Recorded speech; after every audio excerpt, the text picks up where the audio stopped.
Okay, so I know this is hard. It's hard to beat my explanation of all the water is water. But this morning, an epiphany came to me, and I was blessed with a better explanation than all the water is water. I know it's hard to top. I know. I know that was really good, very clear. But what I've got here is this. I drew up this image because I think it's the best way to kind of picture what it is I'm trying to relate here. So I'm going to just show it quick, but I'll probably just show my drawing. Like I took a photo of it, so I'll probably just put that up with this video. Just while I'm talking through it, to make it as clear as possible, because I'm not gonna show it the whole time. That's too much work. And so basically what we got going on here is what I said previously was, well, the question that sparked my response was, it can't be, because different objects have different masses, but they all accelerate at the same speed, they can't be in a fluid like that. Like, gravity can't act as a fluid because there's inertia, and heavier objects should be harder to move, but they're not, right?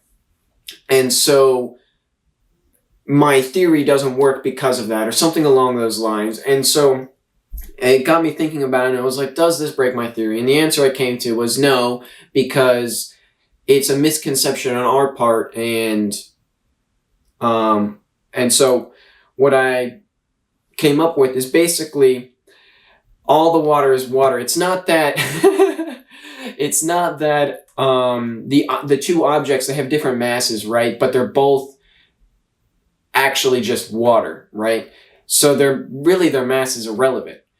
And that is hard for us to believe and hard to come to terms with, and it's difficult to picture that, because it's like, what? Why would that your explanation is just nonsense. It's nothing, right? And so I was like, there's got to be a better way, right? But it wasn't there at the time. But this is my new and improved explanation here. So hopefully this is more clear and it's better and it actually makes sense and works. But to get into it, so the question is, which one accelerates faster, right? If you put a weight that's 1,000 pounds in the back of your truck, right? And then you put, I don't know, a bush, right? That's 10 pounds, right? In the trunk with it. And you secure them in place, like you clamp them down or something so that they don't, slosh around or move, right? So that when the truck accelerates, like, they're locked in place. They're not going to move anywhere, right? So as soon as the truck starts to move, right, what accelerates faster, right? Is it A, the truck, B, the weight, or C, the bush, right? Because the truck is what's accelerating, right? So really, that's what's driving the weight, the speed, the acceleration of the weight in the bush. The weight in the bush do not move on their own relative to them. Like, the bush looks at the weight and goes, hey, we're just chilling here, right? They're not moving. I don't know. Right. So you're not, when you want to move the weight in the bush, you don't push them in the back of the truck, right? What you do is you just move the truck. So this truck is comparable to the dark energy, right? The weight and the bush are in this dark energy.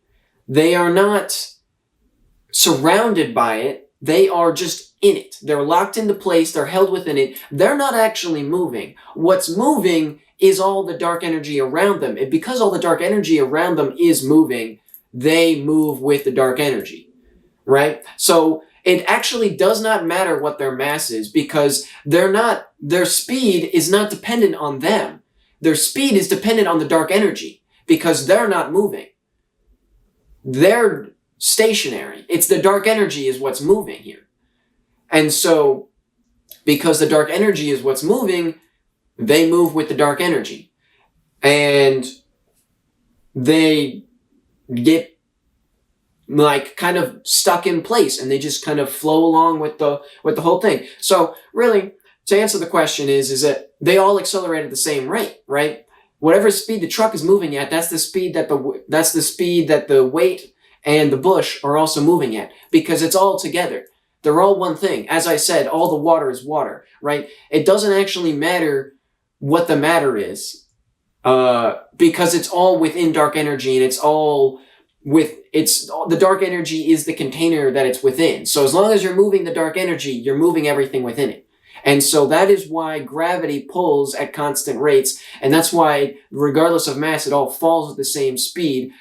It's because, or the same acceleration, I guess is maybe the proper term. It's because they're not really moving. It's what they're in that's moving. That's what's causing this, right? And I know that is kind of weird, but basically I think that sums it up, and my camera says it's going to die on me, so I have to end it here, but I think I said everything I needed to say. So, peace out.